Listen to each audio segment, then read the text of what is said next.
হযরতে হানজালা রাদিয়াল্লাহু তাআলা আনহু উনি নতুন বিয়া করছেন। নতুন বিয়া করার পরে উনি বাসুর ঘর করছেন। ওইদিকে উহুদের যুদ্ধ চলমান।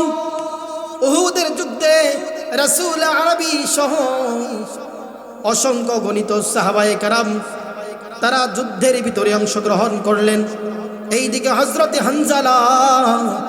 হযরতে হানজালা রাদিয়াল্লাহু তাআলা আনহু উনি স্ত্রীর কাছে অবস্থান করার পরে উনি যখন গোসলখানায় গেলেন গোসল করার জন্য, ওই দিক থেকে উহুদের ময়দান থেকে আওয়াজ আসতেছে, কুতিলা মুহাম্মদ,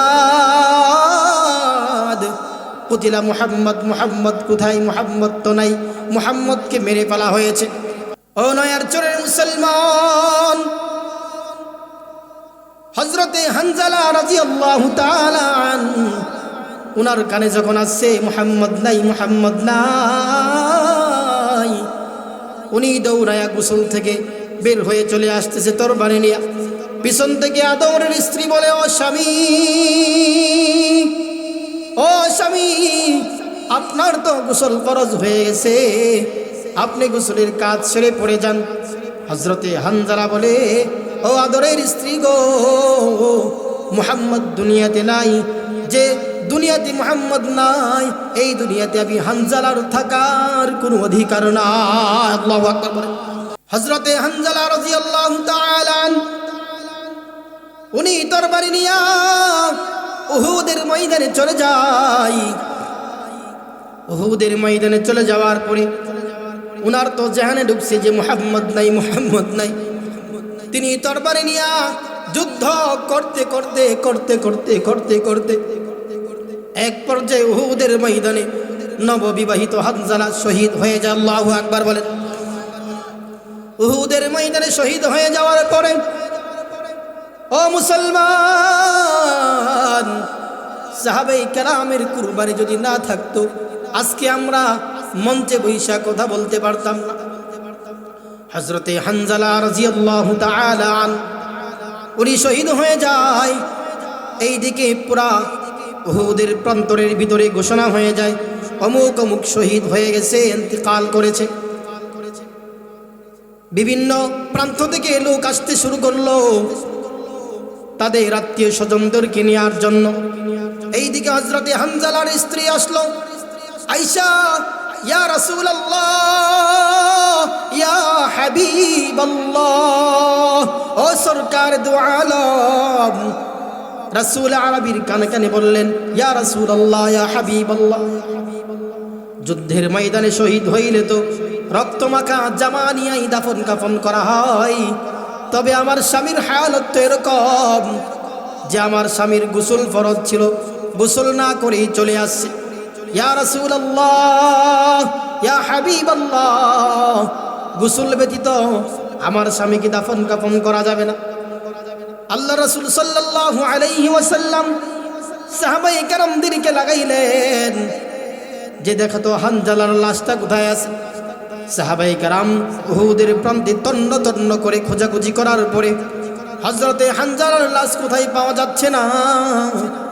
এইদিকে রাসূল আরবি পেরেশান হয়ে গেলেন, কি হইল? সবার লাশ পাওয়া যায় কিন্তু হানজালার লাশ তো পাওয়া যাচ্ছে না, কারণটা কি? পেরেশানির ভিতরে আসমানের মালিক রব জিবরিল আমিনকে পাঠায়া দিলেন। আল্লাহর হাবিবের কাছে আসলেন। জিবরিল আমিন বলেন, ইয়া রাসূলুল্লাহ, ইয়া হাবিবাল্লাহ, কারণ নাই, আপনার হানজালাকে দুনিয়ার কোনো পানি দিয়া গোসল করাতে হবে না। আপনার হানজালার গোসলের ব্যবস্থা আসমানের মালিক ফেরেশতাদের মাধ্যমে আসমানে উঠায়া জান্নাতি পানি দ্বারা হানজালার গোসলের কাজ ছেড়ে দিয়েছে। ও নয়ের চরের মুসলমান, কিতাবের ভিতরে কিতাবুল মাগাজি বুখারী সাহিহের ভিতরে লম্বা হাদিসের ভিতরে আছে, কতক্ষণ পরেই হযরতে হানজালার লাশ উহুদের প্রান্তে পাওয়া যাচ্ছিল না। কিছুক্ষণ পরে জিবরিল আমিন যাওয়ার পরে উহুদের এক প্রান্তে গিয়া দেখে হযরতে হানজালার লাশ শোয়া আছে এবং হানজালার দাড়ি বেয়ে টপ টপ করে তাজা পানি পড়তেছে, জান্নাতি পানি টপ টপ করে পড়তেছে। ও নয়ের চোরের মুসলমান, এই ঘটনা থেকে আমরা কি বুঝলাম? নতুন বিবাহ করছে, এরপরে তারা চিন্তা করে নাই, শুধু কানে আসছে যে মুহাম্মদ আরবি ইন্তেকাল করছে, শহীদ হয়ে গেছে। এই জন্য নতুন স্ত্রী রাইখা, ফরজ গোসল রাইখা চলে আসছে। আল্লাহ তাআলা কুরবানির বদৌলতে আল্লাহ তাআলা কবরে যাওয়ার আগে হানজালার লাশকে জান্নাতি পানি দ্বারা ধোয়া কাফন দাফন করে দিছে। সম্মানিত হাজিরিন, নবীর ইশক মুহাব্বত যদি আজ আমার আপনার ভিতরে থাকে, তাহলে আল্লাহ তাআলা আমাকে আপনাকে এত দামি মানুষ বানাবেন। একদিকে মৃত্যুবরণ করব, অন্যদিকে যদিও দুনিয়ার বড়ই পাতা এই জাতীয় কুসুম গরম পানি দিয়ে গোসল করা আমাকে কবরস্থ করবে, ঠিক দেখা যাবে কবরটা মাটির, দেখা যাবে কবরের উপরে বাঁশের খাটিয়া, দেখা যাবে ডানেও মাটি, বামেও মাটি, নিচেও মাটি, উপরেও মাটির চাপা।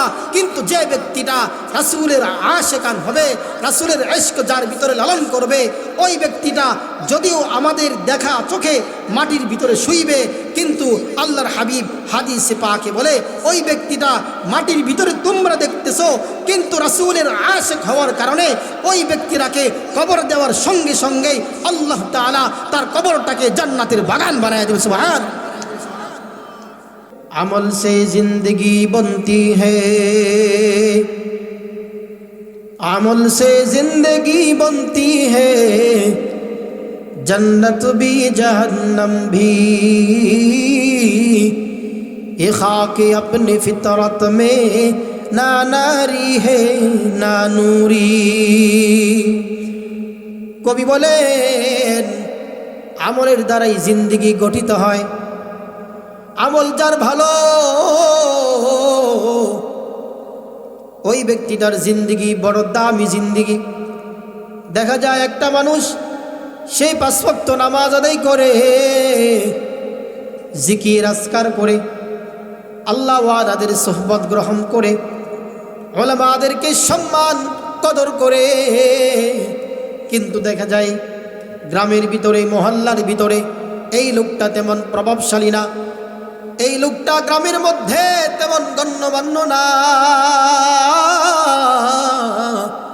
কিন্তু তার ভিতরে নেক আমল থাকার কারণে, জান্নাতি আমল থাকার কারণে আসমানের রব ঘোষণা দেয় ওই ব্যক্তিটার আসমানের নিচে জমিনে যদিও দাম নাই, কিন্তু আমল থাকার কারণে ওই ব্যক্তিরা আমি রবের কাছে সবচাইতে দামি। টাকা থাকলে দামি হওয়া যায়? ছেলে আমার 10টা আছে, ছেলে 10টা থাকলে দামি হওয়া যায়? 5 তলা বিল্ডিং আছে, দামি হওয়া যাবে না? আমল লাগবে। আমল সে জিंदगी बनती है, जन्नत भी जहन्नम भी, ये खाक अपनी फितरत में ना नारी है ना नूरी। আমল যদি সুন্দর করনে বাজান, মরার পরে জান্নাতে চলে যাওয়া।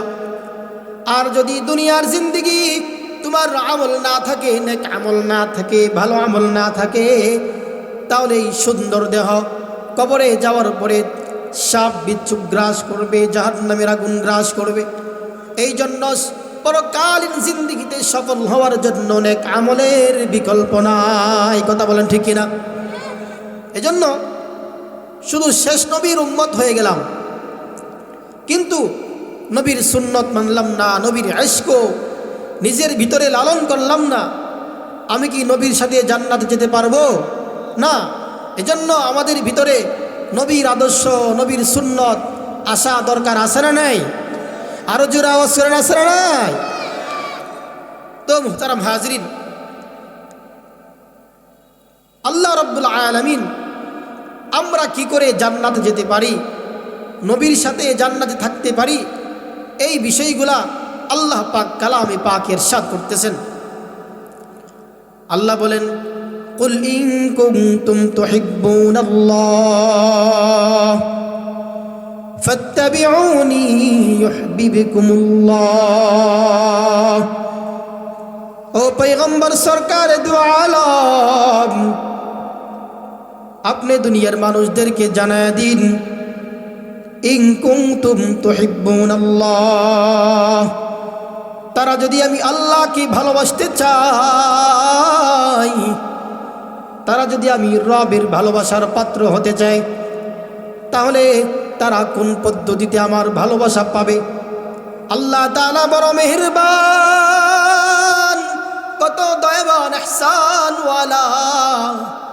আল্লাহ পাক কি করে ওনার মহব্বতের পাত্র হতে পারবো, আমরা কি করে ওনাকে ভালোবাসতে পারবো, এই পদ্ধতিও তিনি বয়ান করে দিচ্ছেন। ইন কুনতুম তুহিব্বুনাল্লাহ ফাত্তাবিউনি। নবীকে বলে, ও পয়গম্বর, আপনি উম্মতকে জানায়া দিন, তারা যদি আমার ভালোবাসার পাত্র হতে চায়, তারা যেন আপনি নবীর অনুকরণ করে। সুবহানাল্লাহ।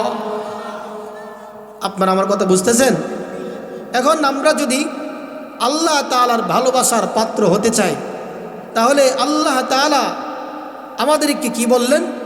অনুসরণ করতে হবে। কাকে? নবীকে অনুসরণ করতে হবে। এবার আসেন যে হুজুর, নবীকে অনুসরণ করলে পুরস্কার কি দিবে? কারণ মানুষ কিন্তু নগদে বিশ্বাসী, পুরস্কার ছাড়া কোনো কাজে যায় না। এই জন্য আল্লাহ রাব্বুল আলামিন এই আয়াতের ভিতরেই যারা আল্লাহ পাককে ভালোবাসতে চায়, যারা আল্লাহ পাকের ভালোবাসার পাত্র হতে চায়, তাদেরকে বললেন তোমরা নবীর অনুসরণ করবে। অনুসরণ করলে কি হবে? রব বলে তাদেরকে দুইটা পুরস্কার দেওয়া হবে। আল্লাহ বলেন, ইন কুনতুম তুহিব্বুনাল্লাহ ফাত্তাবিউনি ইউহিব্বুকুমুল্লাহ। এক নাম্বার পুরস্কার, যে ব্যক্তিটা আমি নবীর অনুসরণ করবে, আমি নবীর অনুকরণ করবে, আমি নবীর আদর্শ তার জিন্দেগিতে বাস্তবায়ন করবে, ওই ব্যক্তিটা আসমানের মালিক রবের প্রিয় পাত্র হয়ে যাবে, আল্লাহর প্রিয় পাত্র হয়ে যাবে। আর যে ব্যক্তিটা আল্লাহর প্রিয় পাত্র হবে, ওই ব্যক্তির দাম কম না বেশি? আরো জোরে আওয়াজ করেন, কম না বেশি?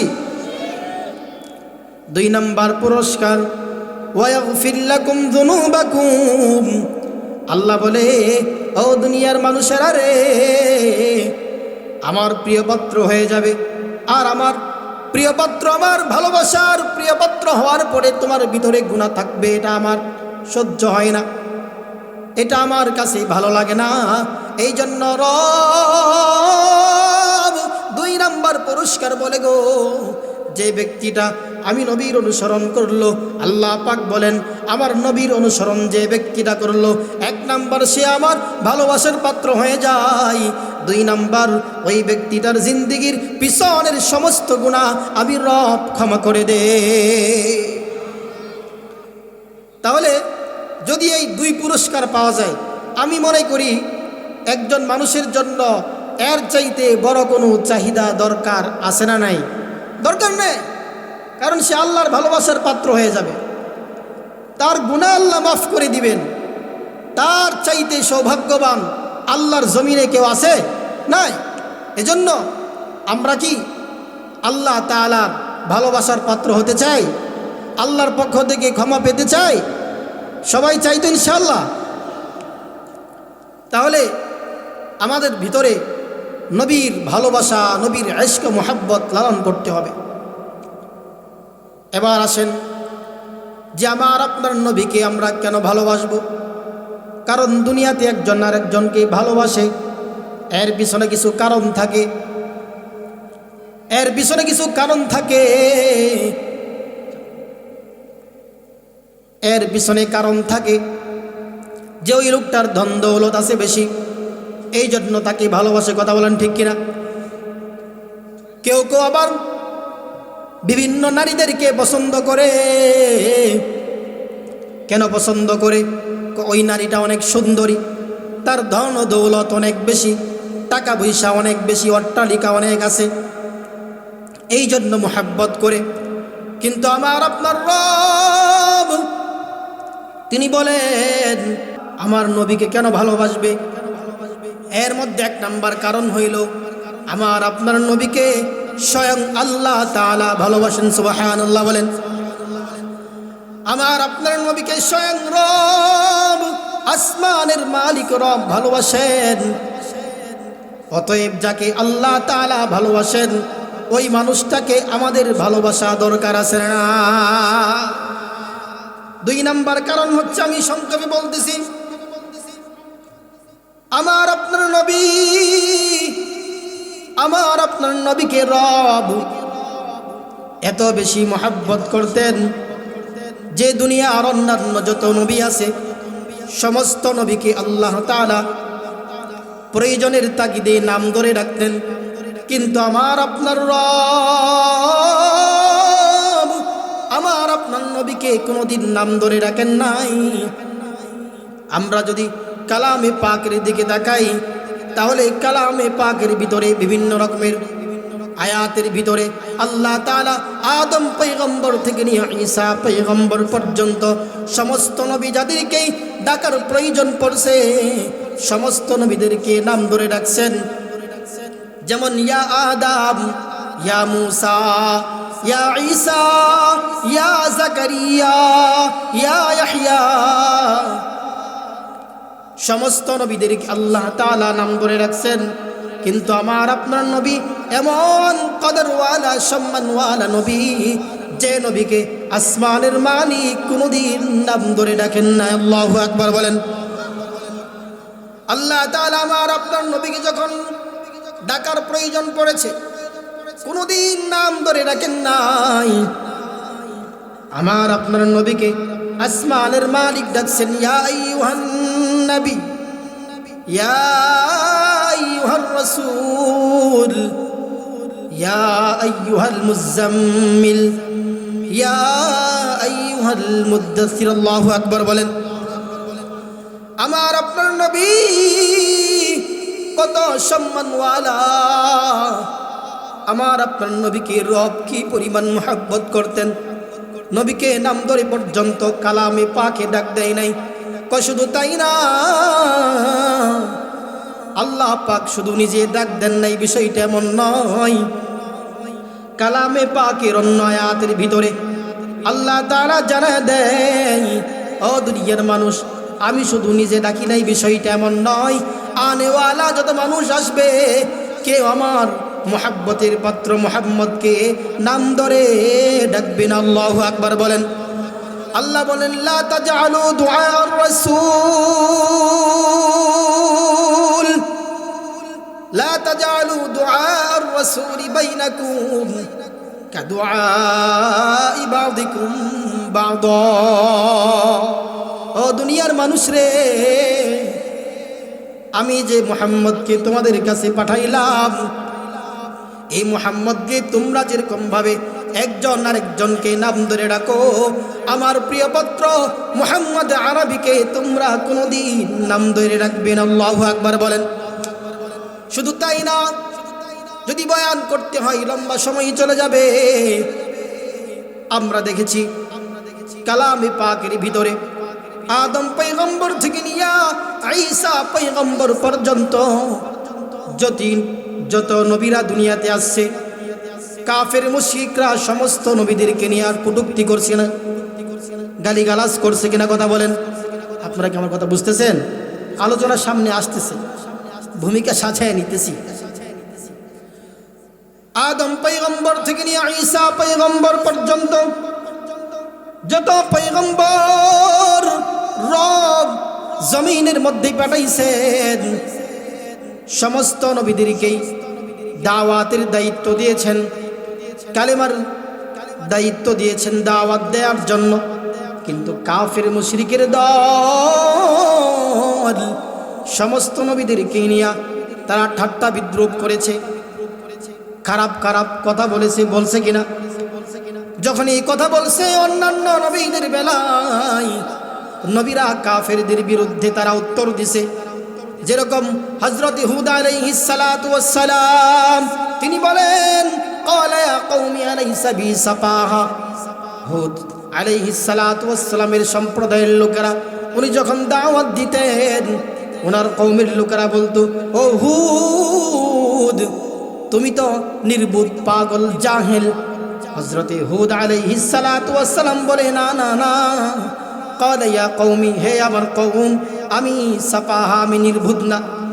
তদ্রুপ হযরতে নূহ আলাইহিস সালাতু ওয়াস সালাম উনি যখন দ্বীনের দাওয়াত দিতেন ওনার কওম ওনাকে বলতেন, ইয়া কওমি আলাইসা বিযালালা, ইয়া নূহ তুমি তো পথভ্রষ্ট হয়ে গেছো।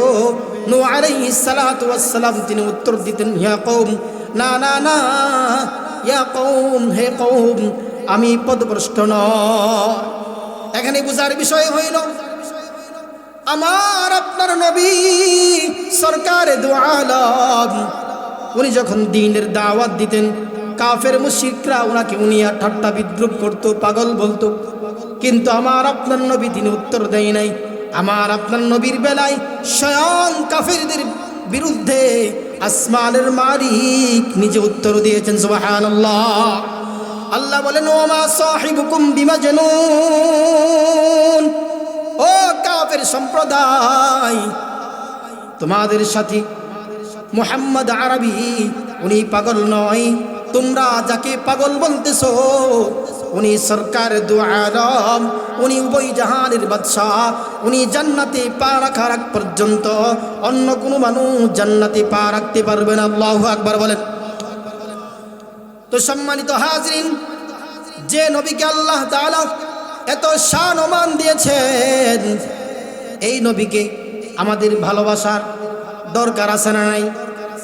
এই জোরে আওয়াজ করে না, আছে না নাই? যদি নবীকে ভালোবাসতে পারি গো, যদি নবীর অনুসরণ করতে পারি গো, নবী বলেন যে ব্যক্তিটা আমার অনুসরণ করবে, আমার অনুকরণ করবে, ওই উম্মতটা হইতে পারে গ্রামের আপনা একটা মানুষ, গ্রামের রিক্সা চালক, সে হয়তো বা জুতা সেলাই করে, কিন্তু আমি নবীর অনুকরণ করে, আমি নবীর অনুসরণ করার কারণে ওই ব্যক্তিটা কাল কিয়ামতের ময়দানে আমি নবীর সাথে জান্নাতে প্রবেশ করবে। সম্মানিত হাজরিন, নবীর ইশক মুহাব্বত এটা বড় কঠিন বিষয়। ইশক কেমন থাকা দরকার এটা সাহাবায়ে কেরাম এই দুনিয়াতে নজরানা দেখায় গেছেন যে নবীর প্রতি কি পরিমাণ ইশক মুহাব্বত লাগবে। দুই একটা কথা বললে আপনারা বুঝবেন। হযরতে যায়েদ রাদিয়াল্লাহু তাআলা একজন গোলাম,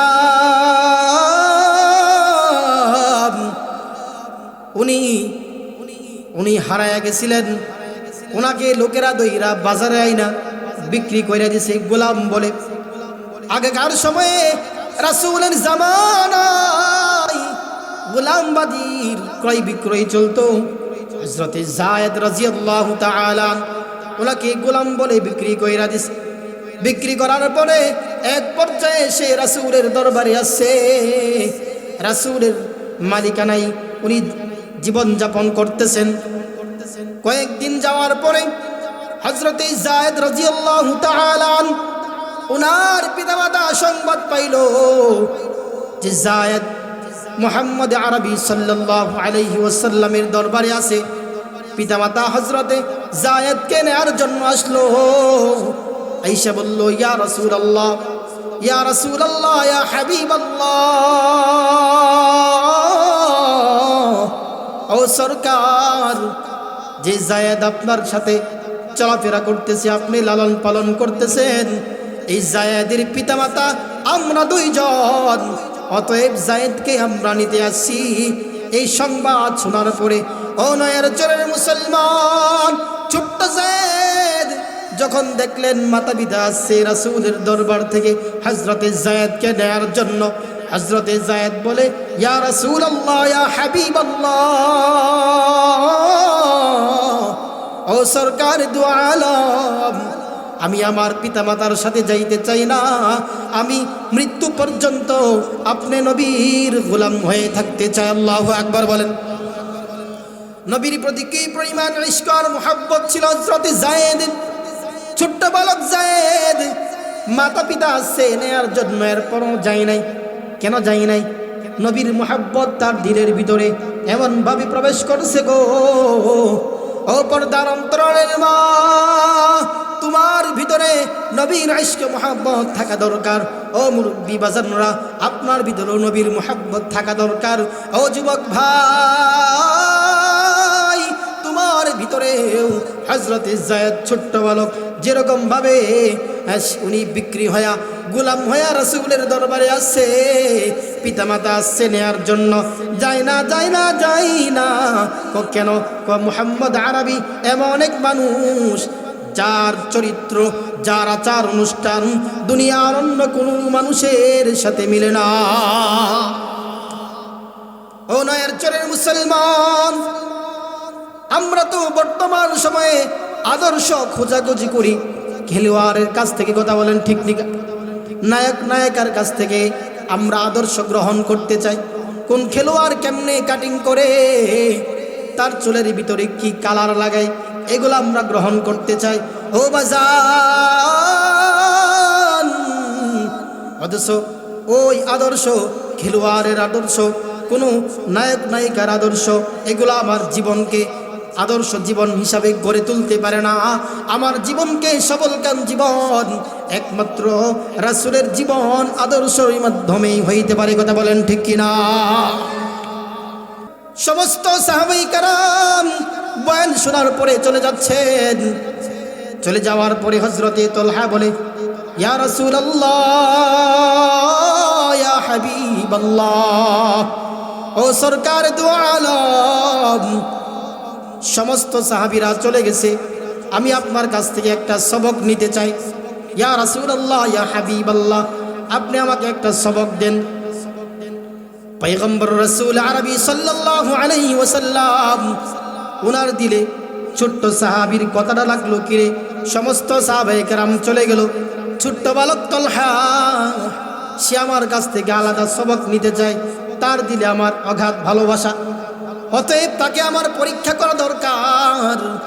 আল্লাহর হাবিব বলেন, ও তালহা, এই যে তরবারিটা তুমি দেখতেছো, এই তরবারিটা হাতে নিয়া তোমার বাবার কাল্লাটা আমার হাতে এনে দাও। আল্লাহু আকবার বলেন, আরো জোরে চিল্লায় বলেন আল্লাহু আকবার। সরকারে দু আলম আসলে পিতার কল্যাণ আনার জন্য বলেন নাই, পরীক্ষা করার জন্য বলছে। যে দেখি তালহা আমাকে বেশি ভালোবাসে নাকি তার পিতাকে বেশি ভালোবাসে। হযরতে তালহা ছোট্ট বালক, পিতার কোলে বৈশা বয়ান শুনে হযরতে তালহা আল্লাহর হাবিবের ওয়ার্ডার পাওয়ার সঙ্গে সঙ্গে নাঙ্গা তরবারি নিয়া নিজের পিতার কল্যাণের জন্য দৌড় মারছে। আল্লাহর হাবিব বলে, ও তালহা, যায় না যায় না যায় না, পিতার কল্যাণের জন্য বলি নাই, আমি নবী পিতার কল্যাণের জন্য প্রেরিত হই নাই, আমি তোমাকে তোমার ঈমান, তোমার মুহাব্বতকে পরীক্ষা করার জন্য বলেছি। এই হযরতে তালহা রাদিয়াল্লাহু তাআলা ওনার বাড়িতে আল্লাহর হাবিব গেলেন। হযরতে তালহা অসুস্থ হয়ে গেছে। অসুস্থ হয়ে যাওয়ার পরে আল্লাহর হাবিব ওনার বাড়িতে গেলেন ওনার ইয়াদতে মারিজ করার জন্য। গিয়া ওনার এমন অবস্থা দেখলেন যে হযরতে তালহা সম্ভবত বেশি দিন বাঁচবে না। হযরতে তালহার পিতা হযরতে বারা রাদিয়াল্লাহু তাআলা ওনাকে বললেন, ও বারা, তালহা যখন মারা যাবে আমাকে জানাবে, আমি তালহার গোসল দিব, তালহার কাফন দাফনের ব্যবস্থা আমি করব। হযরতে বারাকে বলে আল্লাহর হাবিব চলে আসলেন। আসার পরে মনোযোগ দিয়ে শুনবেন। হযরতে তালহা পিতাকে বলে, ও আমার আদরের পিতা, যদিও সরকার দু আলম বলে গেছেন যে আমি মারা গেলে ওনাকে খবর দিবেন, কিন্তু আপনার কাছে আমার আবদার, যদি আমি তালহা দিনের বেলা মারা যাই তাহলে আল্লাহর হাবিবকে ডাক দিবেন, স্মরণ করবেন, জানাবেন। আর যদি রাতের বেলায় মারা যায় তাহলে সরকার দু আলম নবীকে খবর দিবেন না। কারণ যদি রাতের বেলায় উনি অন্ধকার মধ্যে উনি যদি আমার কাফন দাফন করার জন্য আসেন, হইতে পারে মক্কার মুশরিকরা, কাফের মুনাফিকরা আমার নবীকে মেরে ফেলার চেষ্টা করবে। আমি তলহা মারা যাব, এতে আমার কোনো কষ্ট নাই, কিন্তু আমি তলহা আমার নবীর গায়ে একটা কাঁটা বিঁধবে, এটা আমি তলহা সহ্য করতে পারি না। ছোট্ট সাহাবী তলহা, তার ভিতরে নবীর ইশক কি পরিমাণ ছিল! তোমার আমার ভিতরে নবীর ইশক না, তোমার আমার ভিতরে নবীর আলোচনা শুনলে দিল নরম হয় না। অথচ সরকারে দু আলম নবী আপনার আমার জন্য কি পরিমাণ কষ্ট করছেন! এরকম আলোচনা করতে গেলে রাতকে রাত চলে যাবে, রাতকে রাত চলে যাবে, আল্লাহর হাবিবের কুরবানির কথা শেষ হবে না। এই জন্য মেরে মুহতারাম, সব সময় আল্লাহর রাসূলকে মহব্বত করতে হবে। দুনিয়ার সমস্ত কাজের সামনে রাসূলকে প্রাধান্য দিতে হবে।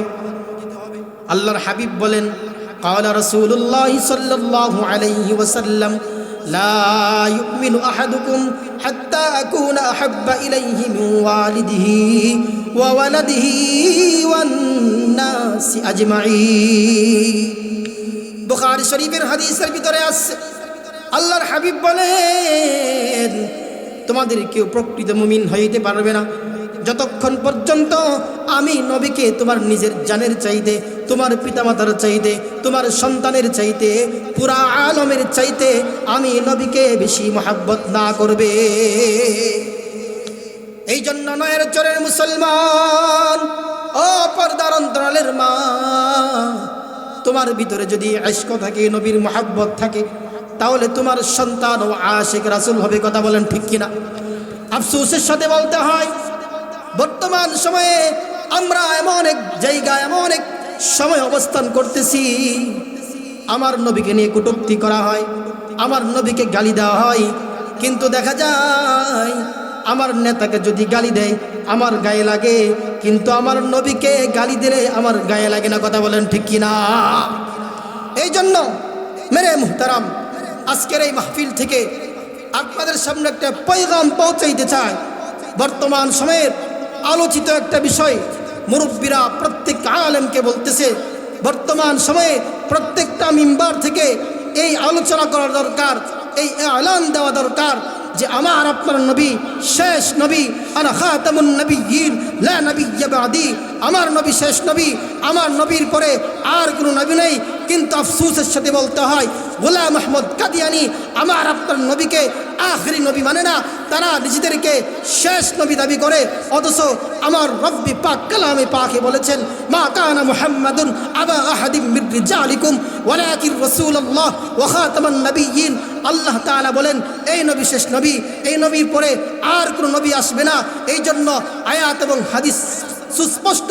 অতএব ও মেরে মুহতারাম, আজকের এই মঞ্চ থেকে আমি সুস্পষ্ট ভাষায় বলতে চাই, যারা নিজেকে নবী দাবি করে, তারা আয়াত এবং হাদিসকে স্বীকার করে, আর যে ব্যক্তি আল্লাহর কোরআনকে স্বীকার করবে, নবীর হাদিসকে স্বীকার করবে, তাদের ঈমান থাকতে পারে না, তারা কাফের, তারা কাফের। কথা বলেন ঠিক কিনা? এখন আরেকটা প্রশ্নের উত্তর দেই, আপনাদের জানে আসতে পারে, হুজুর তারা কাফের, তারা নিজেদেরকে শেষ নবী দাবি করে, সমস্যা কোথায়? আমাদের বাংলাদেশে তো হিন্দু বসবাস করে, আমাদের দেশে তো পৈতলিকরাও বসবাস করে, ইহুদি খ্রিস্টানরা বসবাস করে, তাদের ব্যাপারে তো আপনারা কোনো কথা বলেন না। তাহলে কাদিয়ানীরা কাফের, তাদেরকে কেন, তাদেরকে নিয়ে আপনাদের মাথা ব্যথা কেন? এর উত্তর হচ্ছে, ও ভাই, বোঝা দরকার, সুস্পষ্ট হওয়া দরকার, পরিষ্কার হওয়া দরকার। ইহুদি যারা থাকে, মুশরিক যারা থাকে, কাফের যারা থাকে, তারা নিজেদেরকে মুসলমান দাবি করে না, হিন্দু বলেই থাকে, কাফের বলেই থাকে, খ্রিস্টান বলেই থাকে। কিন্তু কাদিয়ানী গোষ্ঠী যারা, যারা আমার আপনার নবীর খাতমে নবুওয়াতের চাদর নিয়ে টানাটানি করে, তারা নিজেদেরকে কাফের দাবি করে না, মুসলমান দাবি করে। মুসলমানের রাষ্ট্রে আমার নবীকে শেষ নবী মানবে না, এটা বাংলার মানুষ মানতে পারে না। কথা বলেন ঠিক কিনা? এই জন্য মেরে মুহতারাম, এই স্লোগান প্রত্যেকটা মসজিদে হওয়া দরকার, প্রত্যেকটা মাহফিলে হওয়া দরকার। কেন? প্রশ্ন আসতে পারে, হুজুর কেন হওয়া দরকার? হ্যাঁ, আপনারা বুঝতেছেন, কিন্তু আপনার পরবর্তী অনাগত প্রজন্ম যারা, তারা বুঝতেছে না। আপনার কাছে এখন আইসা কাদিয়ানীরা দাওয়াত দিতেছে না বটে, কিন্তু আপনার ছোট্ট সন্তানকে আপনি যখন চলে যাবেন, তাদেরকে দাওয়াত দিবে, তারা কাফের হয়ে যাবে, মুশরিক হয়ে যাবে। এই জন্য প্রত্যেকটা ঘরে ঘরে, প্রত্যেকটা স্কুলে, প্রত্যেকটা প্রত্যেকটা মহল্লায় এই এলান হওয়া দরকার, কাদিয়ানিরা কাফের, কাদিয়ানিরা কাফের। আর যারা বাজার ব্যবসায়ী আছেন, ব্যবসায়ী, এই কাদিয়ানিদের যত পণ্য আছে এইগুলাকে বয়কট করতে হবে। কথা বলেন ঠিক কিনা? যদি এগুলা করতে পারি, হজরতে হানজালা উহুদের যুদ্ধে নবীর মোহাব্বত দেখায়া নিজের কলিজা দিয়ে দিছে। সাহাবাই কারাম বিভিন্ন সময় জিহাদের ময়দানে নিজের গায়ের তাজা রক্ত বিলাই দিছে, কিন্তু আমরা তো জিহাদে অংশগ্রহণ করার সামর্থ্য আমাদের নাই, তেমন সিচুয়েশন নাই, পরিবেশ নাই। এজন্য আমরা যদি বর্তমান সময়ে নবীর খতমে ও নবুয়তের চাদরকে আমরা ধরে রাখতে পারি, সংরক্ষণ করতে পারি, হইতে পারে কাল কিয়ামতের ময়দানে আল্লাহর হাবিব বলবেন, ও আমার উম্মত, আমার খতমে নবুয়তের চাদর নিয়া অন্যান্য গোষ্ঠীরা কাফের মুশরিকরা টানাটানি করেছিল, তুমি আমার নগণ্য একজন উম্মত হইয়া, একজন ছোট উম্মত হইয়া, নয়ার চরের একজন সামান্য মজুরি হইয়া তুমি আমার খতমে নবুয়তের বিরুদ্ধে তুমি স্লোগান দিছিলে, কথা বলছিলে, যাও আজকে আমার হাউজে কাউসারের পানি পান করে জান্নাতের মেহমান হয়ে যাও। আল্লাহু আকবার বলে। এই জন্য মেরে মুহতারাম, আপনারা কি আমার কথায় কষ্ট পাইতেছেন? স্পষ্ট হওয়া দরকার, এগুলো বলা দরকার। সুরের বয়ান তো খুব মজা লাগে, কিন্তু এই হক কথাগুলা বলা দরকার। কাদিয়ানিরা আপনাদের এই অঞ্চলে, উসাকিলা, রাজীবপুর, এই অঞ্চলগুলাতে কাদিয়ানিদের পর্যাপ্ত কার্যক্রম চলতেছে। এটা আমাদের কাছে এর লিস্টি আছে, এর সুস্পষ্ট দলিল আছে, পর্যাপ্ত কাজ চলতেছে। এই জন্য আমাদেরকে সোচ্চার থাকতে হবে। ও মুরব্বী বাজান, ও ভাই, ও যুবক ভাই, তোমার পায়ে হাত ধরে বলি, যদি ঈমান থাকে জান্নাত যাবে, ঈমান যদি না থাকে চিরস্থায়ী জাহান্নামে তোমাকে পড়তে হবে। নাউযুবিল্লাহ বলে। তো মুহতারাম হাজরিন, নবীর ইশক মুহাব্বত আমার আপনার ভিতরে লালন করতে হবে। যদি আমার আপনার ভিতরে নবীর ইশক মুহাব্বত লালন করতে পারি, সাহাবায়ে কেরাম যেরকমভাবে যুদ্ধের ময়দানে জীবন দিয়া আল্লাহর রাসূলের সাথে জান্নাতে থাকবে, আমরা যদি আজকে যদি রাসূলের সুন্নত মানতে পারি, রাসূলকে মুহাব্বত করতে পারি, আমরাও মারা যাওয়ার পরে রাসূলের জান্নাতের সাথী হয়ে যাব। তো মুহতারাম হাজরিন, এই যে মাদ্রাসা, মসজিদ, এগুলো কিন্তু আল্লাহর রাসূলের প্রেমিক বানানোর একটা কাউন্টার, একটা কোম্পানি। কথা বলেন ঠিক কিনা? যদি এই মাদ্রাসাগুলা, মসজিদগুলো না থাকতো, বয়ান হইতো না, হাফেজ হইতো না, আলেম হইতো না। এই যে এই মাদ্রাসার সাবেক মুহতামিম সাহেব বললেন যে হুজুর, আমার অনেক ছাত্র বড় বড় আলেম, তারা বক্তা হয়ে গেছে, মানুষদেরকে বুঝাইতেছে। এটা আপনাদের এই এলাকার ফসল। একজন ছাত্রের, একজন হাফেজের কি দাম? যদি আমরা আলোচনা করতে চাই, লম্বা ইতিহাস, লম্বা আলোচনা। এই যে আপনারা মাদ্রাসায় দান করতেছেন, মসজিদে দান করতেছেন, কি পরিমাণ ফজিলত, এরা যদি আলোচনা করা শুরু করা হয় রাত চলে যাবে।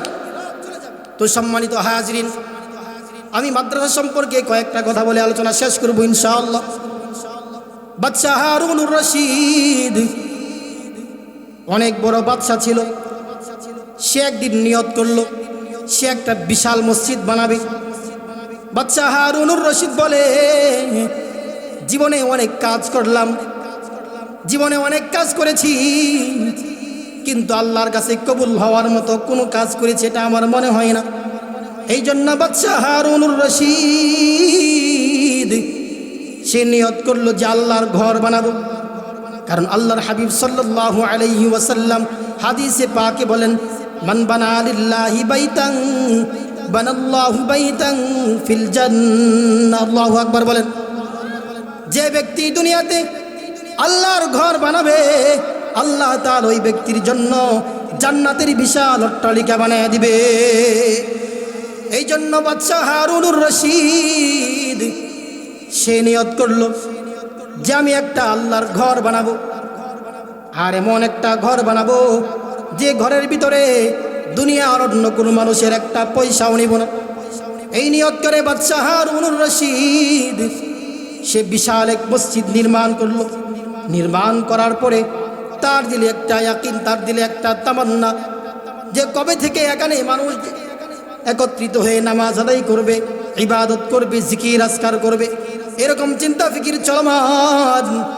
একদিন রাতের বেলায় হজরতে বাদশাহ হারুনুর রশিদ উনি স্বপ্নে দেখতে পাইলেন দুইজন ফেরেশতা ওনাকে ডাকতেছেন। আল্লাহু আকবার বলেন। আরো জোরে চিল্লাবেন আল্লাহু আকবার। বাদশা হারুনুর রশিদ উনি স্বপ্নের মধ্যে দেখতে পাইলেন দুইজন ফেরেশতা বলতেছে, ও বাদশা আমাদের সাথে আসো। দুইজন ফেরেশতা বাদশা হারুনুর রশিদকে নিয়ে গেলেন। বলে, ও বাদশা, তুমি জান্নাত পাবার জন্য তুমি দুনিয়াতে আল্লাহর ঘর বানাইছো, অতএব আল্লাহ তাআলার ওয়াদা, দুনিয়াতে আল্লাহর ঘর বানাইলে আখিরাতে আল্লাহ তাআলা জান্নাতে ঘর বানায় দেয়। চলো চলো, তোমার জন্য আল্লাহর তৈরি জান্নাতের বালাখানা অপেক্ষমান। বাদশা হারুনুর রশিদ ফেরেশতাদের সামনে ফেরেশতাদের সঙ্গে অগ্রসর হইতেছে, আগাইতেছে। বাদশা হারুনুর রশিদ উনি এক পর্যায়ে উনার জান্নাতে প্রবেশ করেন। আল্লাহু আকবার বলেন। ফেরেশতারা উনাকে ধইরা ধইরা জান্নাত দেখাইতেছে, যেই যে জান্নাত আপনার, এই বালাখানা আপনার।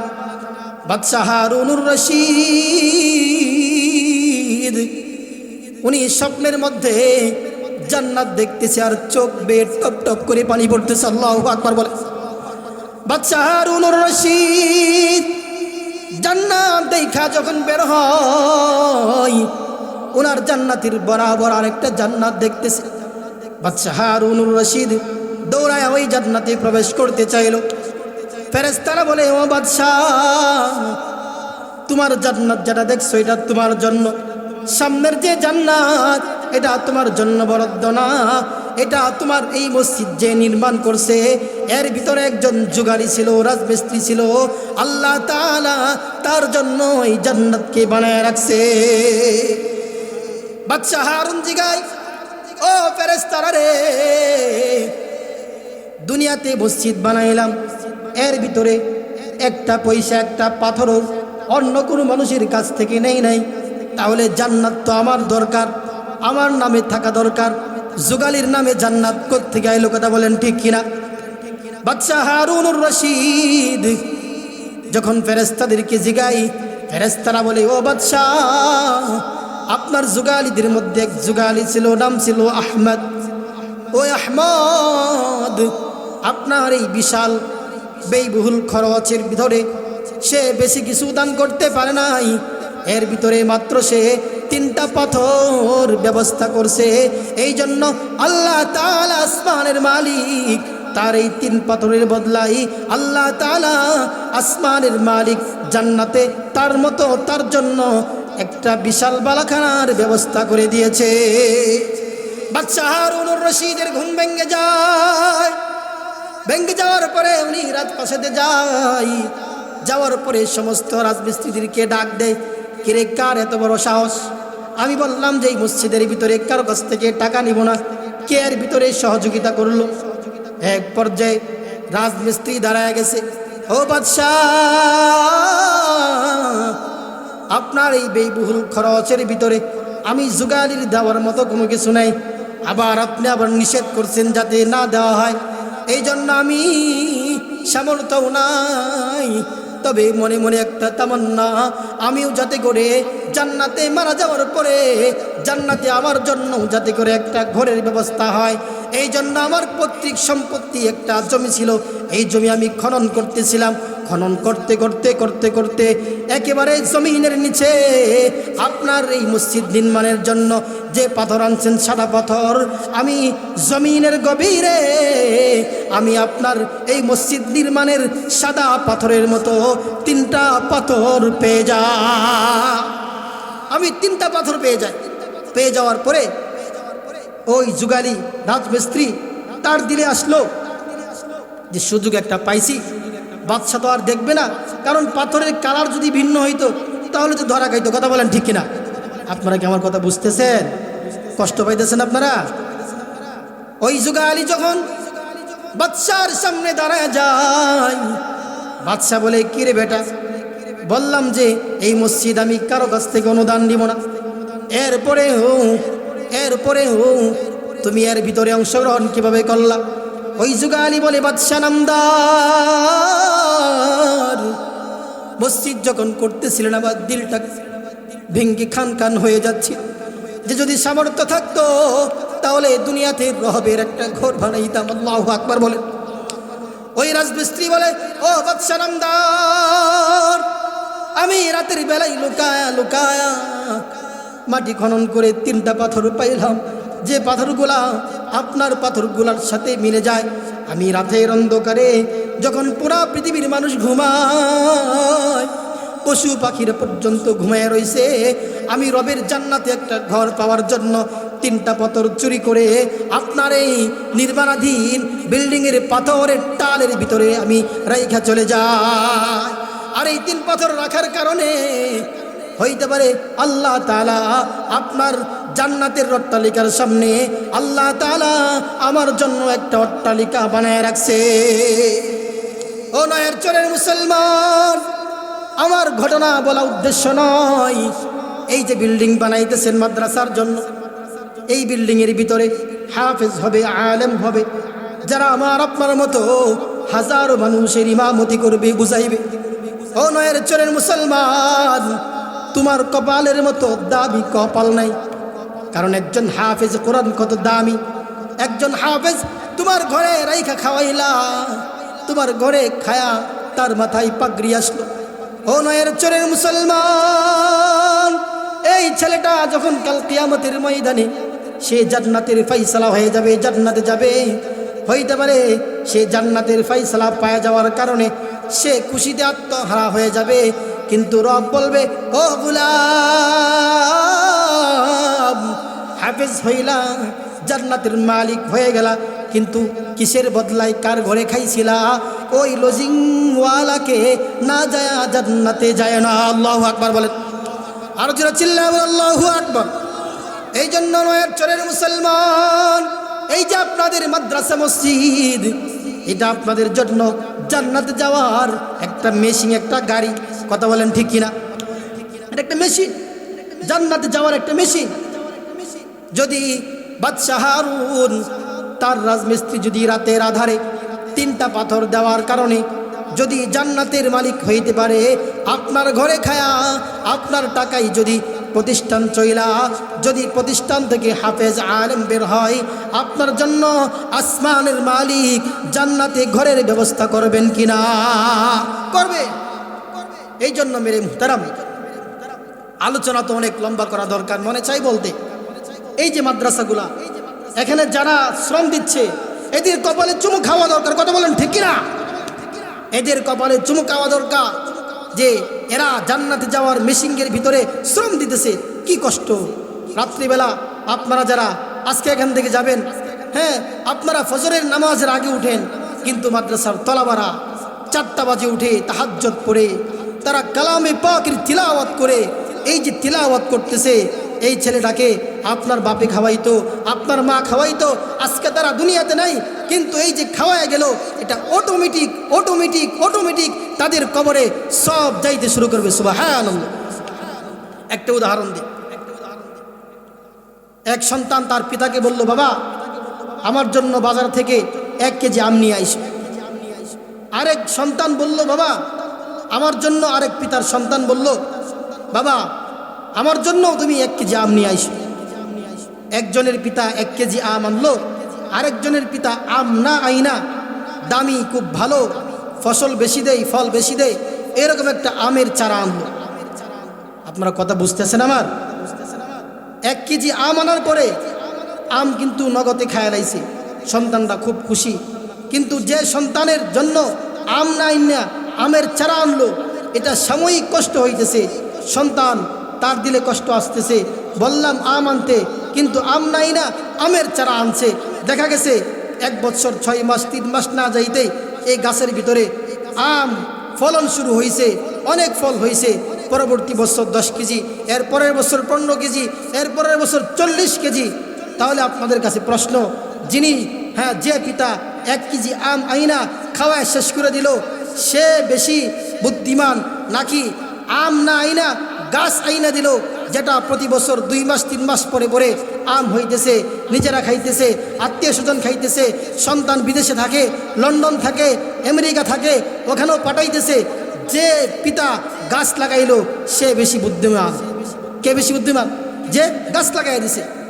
ও মেরে মুহতারাম, উদাহরণ বুঝার জন্য বলতেছি, উদাহরণ বুঝার জন্য বলতেছি। এই যে মাদ্রাসার ভিতরে আপনি হাফেজকে খাওয়াইতেছেন, হুজুরকে খাওয়াইতেছেন, হ্যাঁ, সে হলো আম গাছের মতো। কিসের মতো ভাই? আম গাছের মতো। এই যে উনি একজনকে আলিফ পড়াবে, উনি আরেকজনকে পড়াবে, উনি আরেকজনকে পড়াবে, উনি আরেকজনকে পড়াবে, আপনি মারা যাবেন, আপনার সব কিছু বন্ধ হয়ে যাবে। কিন্তু যেরকমভাবে আম গাছ লাগাইলেন, আম 1 কেজি 5 কেজি হইল, এর বিচি থেকে আরও আম হইল, আমেরিকা পাঠাইলেন, আমেরিকা হইল, লন্ডন পাঠাইলেন, লন্ডন হইল। ঠিক তদ্রুপ এই মাদ্রাসাওয়ালাদেরকে যারা খাওয়াবে, যাদের খাওয়ার কারণে, মেহনত বৈশার কারণে হাফেজ হবে, তারা ওই আম গাছের মতো, যেখানেই যাবে ওই জায়গায় চারা গজাবে, যেখানেই যাবে ওই জায়গায় বাগান তৈরি হবে। কথা বলেন ঠিক কিনা? এই জন্য এই মাদ্রাসার পাশে আমরা থাকবো তো ইনশাআল্লাহ। কারা কারা থাকবো? আমরা 2 হাত আল্লাহকে দেখাই। নারে তাকবীর, নারে তাকবীর। সবার মনে খিদা লাগিয়ে গেছে নি? নারে তাকবীরের আওয়াজটা তো আস্তে হওয়ার কথা। নারে তাকবীর, আর জোরে নারে তাকবীর। এবার ঠিক আছে, বোঝা গেছে নয়ের চরে আজকে গুস্তু কিছু রান্না করছে। কথা বলেন ঠিক কিনা? তো মুহতারাম হাজরিন, তাহলে যে কথাটা বললাম যে বাদশাহ হারুনুর রশিদ তার রাজমিস্ত্রি 3টা পাথর দেওয়ার কারণে যদি তার রাজমিস্ত্রি জান্নাতের মালিক হইতে পারে, আপনি আমি 3 বছর 4 বছর মাদ্রাসার ছাত্রদেরকে খাওয়ায়া আমরা কি জান্নাতের মালিক হব না? হব। এই জন্য নয়ের চরের মুসলমান কোরআন প্রেমী হওয়া দরকার। যেরকমভাবে আমার ভিতরে রাসূলের ইশকে আসা দরকার, ঠিক তদ্রুপ কোরআনের ভালোবাসা, কোরআন যারা পড়ায় কোরআনের মার্কাজকেও ভালোবাসা দরকার। কথা বলেন ঠিক কিনা? কারণ এখান থেকে হাজারো আশিক রাসূল বের হয়, এখান থেকে হাজারো রাসূলের সুন্নতের ইত্তেবা করনেওয়ালা বের হয়। ছোট্ট একটা ইতিহাস বলে আপনাদের সামনে শেষ করব যে কোরআনের মহব্বত থাকলে কি হয়ে যায়। পাকিস্তানের এক এলাকার ভিতরে এমন একটা এলাকা কিতাবের ভিতরে আছে, যে এলাকার মধ্যে কোনো শিক্ষিত লোক নাই। এই এলাকার মধ্যে এক লোক মারা যায়, মারা যাওয়ার পরে কাফন দাফন করবে এরকম কোনো লোক নাই। এই কথা বুঝতেছেন? এরকম মূর্খের একটা এলাকা, মহল্লা। মারা যাওয়ার পরে গোসল কেমনে দিবে, কাফন দাফন কেমনে করাবে, হ্যাঁ, কোনো লোক নেই। আল্লাহর গোলাম মারা যাওয়ার পরে কাফন দাফন করাবে কোনো লোক নাই। এক পর্যায়ে তারা লম্বা সময় বাড়িতে অবস্থান করার পরে তাদের ভিতরে মাশওয়ারা হইল, বাড়ির কাছে না থাইকা চলো আমরা রোডে চলে যাই, রাস্তায় চলে যাই, এদিক দিয়ে মানুষের চলাচল হবে, চলাচল অবস্থায় কেউ না কাউকে আমরা অবশ্যই পাবো, পাওয়ার পরে আমরা জানাজার নামাজ আদায় করে নিব। এক পর্যায়ে তারা রাস্তার ভিতরে দাঁড়ায় আছে। লম্বা সময় যাওয়ার পরে বিকাল ঘনায় রাত্র চলে গেছে, সকাল হয়ে গেছে, এরপরেও জানাজা পড়াবে এমন কোনো লোক নাই। ও নয়ের চরের মুসলমান, আগে একটা সময় ছিল একজন আলেম পাওয়া যাইত না, খাইল্লা কিছু মুন্সি হুজুররা তারা আইসা এই অঞ্চলগুলাতে কোরআনের তালিম দিতে। কথা বলেন ঠিক কিনা? এখন তো ঘরে ঘরে আলেম হাফেজ, এটা আমাদের জন্য সৌভাগ্যের কারণ। লম্বা সময় যাওয়ার পরে রাস্তার ভিতরে লাশ নিয়ে দাঁড়ায় আছে, এরপরেও কাফন দাফন দেওয়ার মতো কোনো লোক খুঁজে পাওয়া যাচ্ছে না। এক পর্যায়ে লম্বা সময় যাওয়ার পরে দেখলো দূর থেকে একটা লোক আসতেছে, তার মাথার ভিতরে টুপি আছে, তার গায়ে জুব্বা আছে, তার গায়ে পাঞ্জাবি আছে, সুন্নতি লেবাস আছে। ওই এলাকার লোকজন তারা মনে মনে ভাবলো হয়তোবা এই লোকটার মাধ্যমে জানাজার নামাজ পড়ানো যাবে, হয়তোবা এই লোকের মাধ্যমে কাফন দাফনের ব্যবস্থা করা যাবে। এই জন্য ওই লোকটাকে দাঁড় করায় সালাম মুসাফা করলো, বলল আল্লাহর গোলাম, আমাদের তো এই অবস্থা, একজন লোক মারা গেছে, কবরে নামাবো এমন কোনো লোক আমাদের এলাকায় নাই, জানাজার নামাজ কেমনে পড়াবো এমন লোক আমাদের অঞ্চলে না। কথায় কথা আসে, এটা তো অনেক আগের কথা বলতেছি। ও মুহতারাম হাজরিন, আমাদের সমাজেও আমরা কিছু পিতা এরকম আছি, আমার 5টা সন্তান, কিন্তু দেখা যায় বাপ মারা গেলে পিতার লাশটাকে ধোয়াবে, পিতার লাশটাকে কবরে নামাবে, জানাজার নামাজটা সামনে রাইখা পড়বে, এরকম সন্তানের অভাব। কথা বলেন ঠিক কিনা? আরো জোরে কথা বলেন ঠিক কিনা? এই জন্য নয়ের চরের মুসলমান, এই যে আপনাদের মাদ্রাসা, এই মাদ্রাসা একটা সন্তান হইল আলেম বানান, হাফেজ বানান। এই সন্তান মারা যাবেন, ভাড়া কইরা মৌলবি আনার দরকার নাই। অন্য মৌলবি আইসা কান্নার ভান ধরবে, কিন্তু যদি আপনার সন্তান কবরের পাশে হাত বাড়ায় আর বলে মালিক,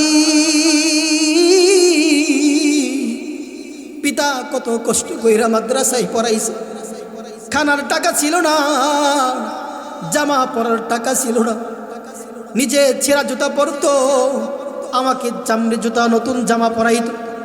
ও আল্লাহ,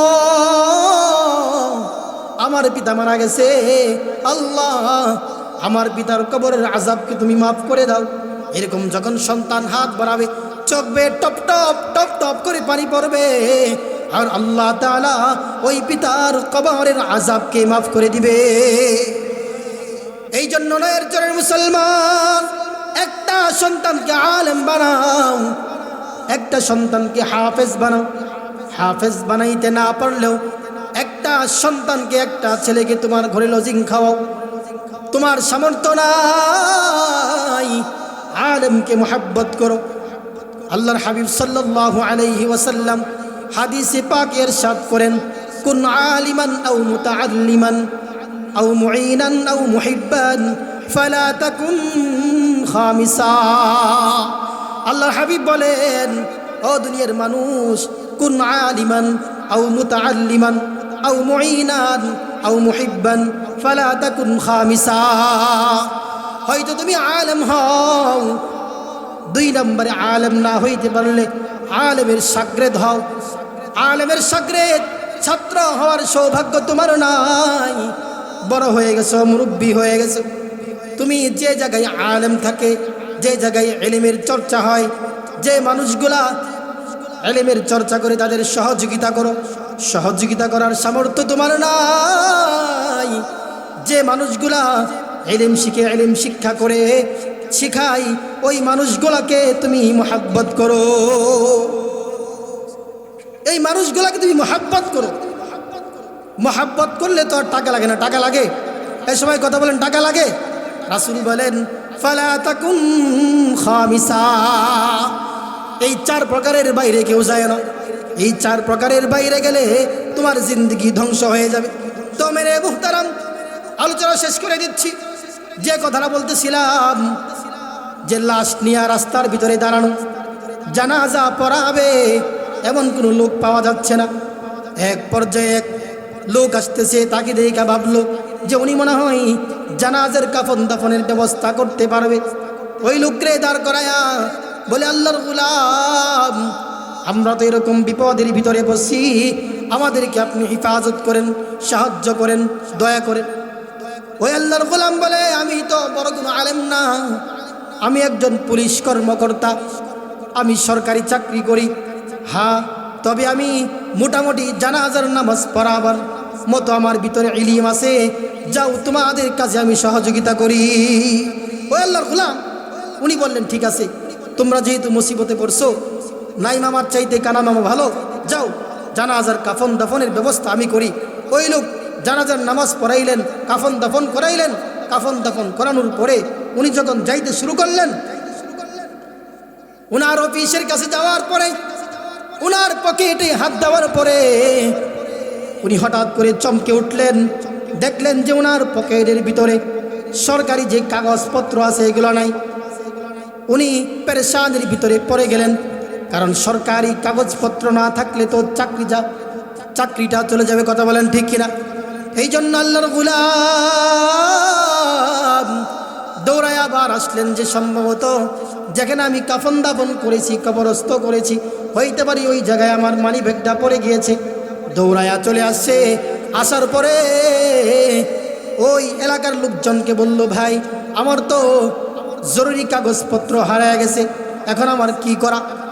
ওই এলাকার লোকেরা বলে, আমরা তো এই বিষয়ে কোনো কিছু জানি না, আপনারা আলেমদেরকে জিজ্ঞাসা করেন, যদি দ্বিতীয়বার কবর খনন করা যায় তাহলে করেন। ওই আল্লাহর গোলাম আলেমদেরকে জিজ্ঞাসা করে কবর খনন করতে শুরু করলো। যখন কবর থেকে 2টা খাটিয়া সরাইলো। কাটিয়া সরানোর সঙ্গে সঙ্গে দেখতে পাইল কিতাবের ভিতরে আসছে যে কবরের পুরাটা কবর সুগ্রানে জান্নাতি ফুলের দ্বারা ভরপুর হয়ে গেছে। আল্লাহু আকবার বলেন, আরো জোরে চিল্লাবেন আল্লাহু আকবার। তো মুহতারাম হাজরিন, আমি আলোচনা আর দীর্ঘায়িত করব না।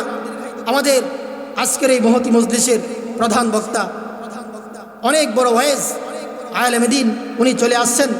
আমি আখিরি কথা যেটা বলতেছি, এই যে লোকটা কবরের খাটিয়া সরানোর পরে যখন দেখলো যে কবর থেকে সুঘ্রাণ আসতেছে, যে সুঘ্রাণটা দুনিয়ার কোনো সুঘ্রাণ না, জান্নাতি সুঘ্রাণ ফুল দ্বারা ভরপুর হয়ে গেছে, তখন ওই কর্মকর্তার অন্তরে প্রশ্ন আসলো, কি আমল করলো যে আমল করার কারণে তার কবরটা জান্নাতের বাগান হয়ে গেছে।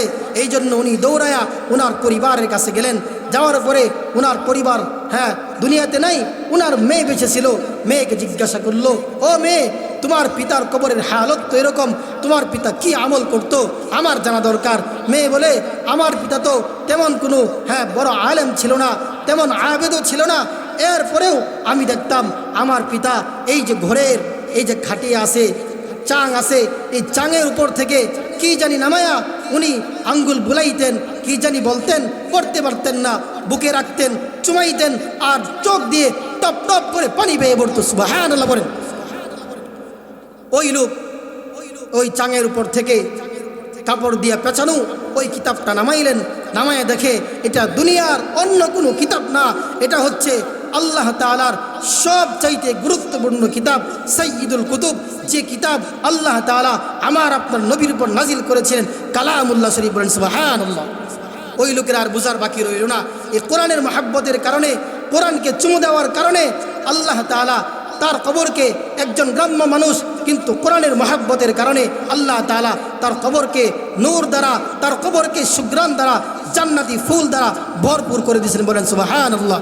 তো মুহতারাম হাজরিন, আপনারা যদি এই মাদ্রাসার পাশে থাকেন, মাদ্রাসার ছাত্রদেরকে মহাব্বত করেন, ভালোবাসেন, তাদের মাথায় হাত বুলান, মাদ্রাসার খোঁজখবর নেন, ওই ব্যক্তি যদি সাধারণ একজন ব্যক্তি কোরআন শরীফ পড়তে পারে না, শুধু কোরআনের ভিতরে হাত বুলানোর কারণে, চুমু খাওয়ার কারণে, বুকে জড়ানোর কারণে, চোখ বেয়ে টপ টপ করে পানি ফালানোর কারণে যদি কবরস্থ করার কিছুক্ষণ পরে তার কবরটা জান্নাতের বাগান হইতে পারে, আমার ঘরে খেয়ে, আমার সহযোগিতায় যদি এই প্রতিষ্ঠান চলে, ছেলে হাফেজ